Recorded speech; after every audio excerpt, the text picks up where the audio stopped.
काही उमेदवारांकडून घेण्यात आले मशीन बदलण्यासंदर्भात नेमका सगळा प्रकार काय आहे आणि आयोगाचं या संदर्भात काय स्पष्टीकरण? नाही, असा विषय आहे की आपण मशीनचं सेटिंग सिलिंग केल्यानंतर मशीन स्ट्रॉंग रूममध्ये ठेवले होते आणि आज आपण सकाळी 11 वाजता साहित्य वितरणाला सुरुवात केली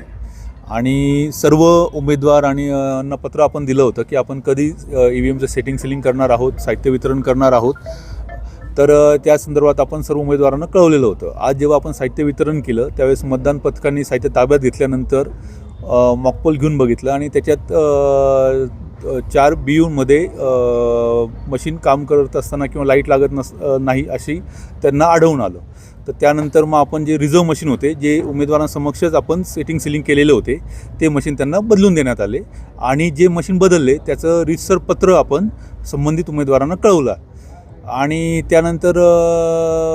मग त्यांनी तो आक्षेप घेतला की आमच्या अप्रोक्ष तुम्ही मशीन बदलले, पण आपण त्यांना ऑलरेडी कळवलं होतं आणि जे मशीन आपण बदलले ते राखीव मशीन जे आपण तयार करतो त्याच्यातनं बदललेले होते आणि ते राखीव मशीन पण त्यांच्या उपस्थितीतच तयार करण्यात आले होते आणि त्या सगळ्यांचं आपल्याकडे त्यांच्या स्वाक्षरी पण आहे आणि आपल्या सर्व पत्रांच्या पोच आपल्याकडे उपलब्ध आहे. तर ही रीतसर नियमाप्रमाणे आहे की जर एखादं मशीन खराब झालं तर ते मशीन आपण बदलून देत असतो आणि त्याप्रमाणे आणि जो नंबर आहे तो आपण त्या उमेदवारांना कळवलेला आहे. हे सगळं आपण नियमाप्रमाणे केलेलं आहे